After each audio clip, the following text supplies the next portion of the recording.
Hola a todos, parte 3 y como veis Jerónimo y Tomás siguen estando aquí para saludaros también. Entonces estaba leyendo Axel Kaiser y la tiranía de la igualdad.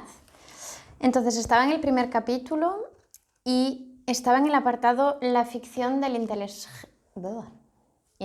general, interés general. Y os voy a leer la última frase donde lo había dejado y después sigo. Vamos allá. El punto es que siempre hay y habrá, en todos los países, personas que pueden acceder a medios mientras otros no, lo cual cuenta tanto para la salud como para cualquier otra cosa, y eso es fundamental para que la producción se masifique. Voy a moverme un poco, vais a oír la silla. Los igualitaristas, en general, no toman en serio el problema de la escasez de recursos cayendo en la sensiblería superficial que en nada mejora la situación de aquellos en estado de necesidad. Lo importante para ellos, como hemos dicho, es que, al menos en áreas sensibles como educación y salud, nadie tenga más que otro, lo cual solo puede conseguirse con la eliminación del mercado, es decir, de la libertad de elegir de las personas en esas áreas. De ese modo, a través del intervencionismo estatal, sostienen, se va a conseguir de verdad el interés general, que no puede existir si cada uno persigue su interés individual en el mercado.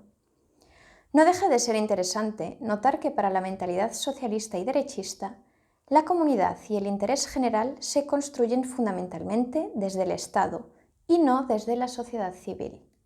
Son los políticos y burócratas, obligando al ciudadano a ir a hospitales y colegios estatales, los que de ese modo velan por el místico bien común. El interés individual, dicen ellos, lo define cada persona por sí misma, mientras el general puede entrar en conflicto con el anterior, porque se refiere a toda la sociedad y, por tanto, debe ser perseguido desde el Estado. ¿Le parece esto coherente desde un punto de vista lógico? ¿Existe algo así como un interés general? Y si lo hay, ¿quién lo define? Digamos de partida que la sociedad no existe de manera independiente de los individuos que la componen, es decir, no hay algo así como una sociedad en abstracto. La sociedad ni tiene inteligencia, ni actúa, ni tiene emociones, porque no es un ente aparte de las personas.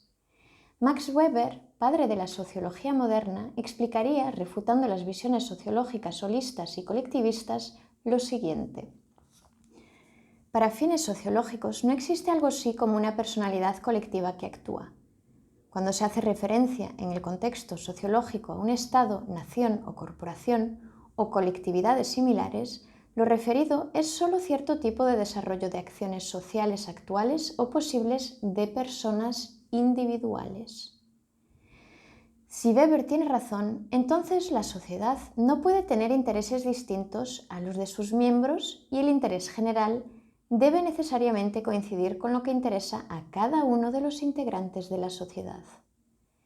Y si eso es así, se llega necesariamente a entender el bien común o interés general como las condiciones que permiten a cada persona perseguir libremente y sin dañar a terceros sus propios fines. Thomas Jefferson, tercer presidente de Estados Unidos y redactor de la Declaración de Independencia de ese país, expresaría esta idea de manera insuperable cuando sostuvo que el bien común, public good, se promueve de la mejor manera por el esfuerzo de cada individuo buscando su propio bien a su propio modo. El interés general se garantiza así con la protección de los derechos individuales, vida, libertad y propiedad, de todos los miembros de la comunidad, que es lo que permite a cada uno perseguir sus fines y servir a la comunidad. No es que la sociedad no exista, por supuesto. Lo que ocurre es que esta no es una entidad aparte de los individuos que la componen, ni tiene un interés distinto al de ellos, como cree la izquierda y cierta derecha conservadora siguiendo una antigua tradición colectivista. La sociedad es un evento que surge de los intercambios e interacciones permanentes de los distintos individuos y los grupos que estos conforman. En consecuencia, donde no hay libertad de actuar e interactuar, no puede haber sociedad ni resguardarse el interés social, pues éste precisamente se satisface y emerge de la interacción libre de las personas. A los delincuentes, por ejemplo, los llamados antisociales, precisamente porque no aceptan las reglas del juego que nos permiten interactuar y perseguir nuestros fines libremente sin dañar a otros. Poniendo un ejemplo muy sencillo, podemos decir que la sociedad es un proceso de interacción libre bajo ciertas reglas, así como un partido de fútbol es un proceso de interacción entre los jugadores, quienes tienen plena libertad de actuar dentro de ciertas reglas del juego. Si se les prohíbe actuar, entonces desaparece el juego y solo quedarán 22 personas quietas en una cancha. Del mismo modo, mientras el poder político imponga más restricciones a la actuación de los individuos, más se debilita el proceso dinámico que constituye la esencia de la sociedad. Por esa razón, la idea de un interés general, independientemente e incluso en oposición a los intereses particulares de cada individuo, no es más que una ficción. Y si entendemos que es una ficción, no queda otra alternativa que la de un Estado limitado que se restrinja a proteger los derechos individuales, lo que permite el juego espontáneo del cual depende la sociedad, así como la sanción de las faltas en el fútbol permite que se desarrolle el partido. Si en cambio queremos lo contrario, es decir, que se puede proteger el interés de todos los individuos juntos mediante la limitación del interés de todos por separado, las puertas se abren para un intervencionismo estatal ilimitado y para la concentración también ilimitada del poder en manos de la autoridad. Sería como un árbitro diciéndole a cada jugador cómo debe jugar, qué goles puede marcar y a quién debe darle los pases. Esta idea de un interés general opuesto al interés individual que los igualitaristas defienden no es algo novedoso. El filósofo francés nacido en Ginebra, Jean-Jacques Rousseau, un precursor del marxismo, del nazismo y de los totalitarismos colectivistas del siglo XX, inventó una fórmula muy parecida a la del interés general en su famoso libro El contrato social. En esa obra, Rousseau argumentó que existía algo llamado la voluntad general del pueblo, la que se encarnaba en el Estado y que era distinta a la voluntad separada de cada persona que integraba ese mismo pueblo. Según Rousseau, puesto que la voluntad general al mismo tiempo comprendía la voluntad y el interés de todos los integrantes del pueblo, esta era infalible. La voluntad general está siempre en lo correcto y tiende a la ventaja del público, dijo. Es, por supuesto, la clase gobernante la que interpreta esa voluntad general, por lo que para Rousseau era la autoridad la realmente infalible. A fin de cuentas, quienes sí, no quienes controlan el poder, van a ser los que representen y encarnen esa abstracta voluntad general o el interés general. Por lo mismo, dijo Rousseau, no hay necesidad alguna de limitar el poder del Estado, ya que la autoridad siempre sabe lo que es mejor para el pueblo y siempre actúa en su beneficio, pues en cierto sentido, la autoridad es el pueblo. En consecuencia, si a usted lo obligan a hacer algo por fuerza, si lo encarcelan o torturan por alguna razón que los gobernantes estiman justificada, se está actuando en su propio bien y el del pueblo, pues usted es parte de esa voluntad general que la autoridad infaliblemente encarna. Las implicaciones totalitarias de esta visión son evidentes. El filósofo Isaiah Berlin, uno de los pensadores más relevantes del siglo XX, analizando la doctrina de Rousseau, afirmó que para él la libertad es idéntica a la autoridad y es posible tener libertad personal mediante el control completo por parte de la autoridad. Así, mientras más obedezcas, más libertad y más control. Rousseau, continúa Berlin, cae en un misticismo letal para la libertad de pensar que existe algo como la voluntad general encarnada en el Estado, que sabe mejor que los individuos cuál es su bien y su interés. Y es letal porque, como supuestamente la autoridad sabe mejor que ellos qué es lo que les conviene, entonces puede obligarlos por la fuerza a ser libres, ya que la libertad implica racionalmente hacer lo que sería mejor para uno.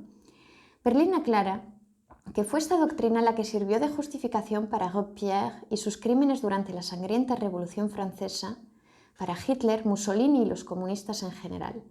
La doctrina de Rousseau, según la cual la libertad de las personas se consume en el Estado, dice Berlin, fue la de la servidumbre absoluta. Por ello, para el profesor de Oxford, Rousseau es uno de los más siniestros y formidables enemigos de la libertad en toda la historia del pensamiento moderno. No cabe duda que la mayor parte de la izquierda socialista no busca un régimen totalitario, Pero tampoco era eso lo que buscaba Rousseau. El problema es que la doctrina, que separa al individuo de su voluntad y de su interés, pretendiendo que existe una autoridad que sabe mejor que él cuál es su interés y que por tanto puede imponérsele desde el Estado, contiene los gérmenes del autoritarismo y del totalitarismo. Se trata de un misticismo, como dice Berlín, que justifica el uso de la violencia por los que controlan el Estado sobre los ciudadanos, bajo el pretexto de servir a los mismos que somete por la fuerza. Tomemos un caso concreto donde se aplica la lógica rousseauiana, la educación. Básicamente, el modelo planteado por los socialistas en el mundo prohíbe que los padres elijan lo que estiman mejor para sus hijos y gasten su dinero de acuerdo a eso asignando ese rol al Estado. Que el Estado, es decir, la autoridad, le prohíba a usted decidir sobre la educación de sus hijos es claramente incompatible con cualquier idea básica de libertad, y es lo que han hecho todos los regímenes totalitarios de la historia. Aparte que la afirmación de que ello crea desigualdad de oportunidades, el argumento que separa que el Estado controle la educación es que los padres son incapaces de saber realmente qué es lo mejor para sus hijos y por lo tanto los burócratas e intelectuales que controlan el Estado deben imponerles por su propio bien el tipo de educación y el colegio al que deben mandar a sus niños. Este desprecio elitista de los socialistas por los más pobres y por la misma clase media que afirma defender es ciertamente todo lo contrario a lo que piensan los liberales, desde Smith en adelante. Como recordará el profesor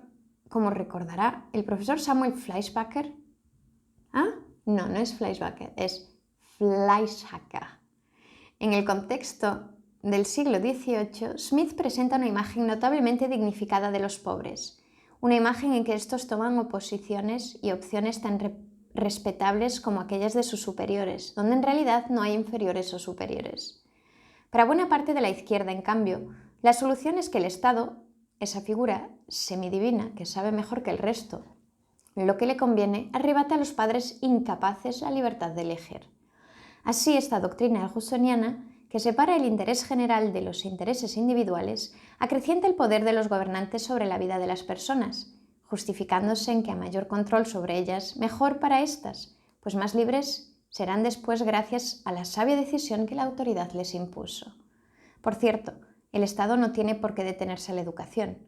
La lógica del argumento lleva a una expansión ilimitada del poder estatal, pues lo mismo podría decirse en materia de alimentación, vivienda, vestuario, etc.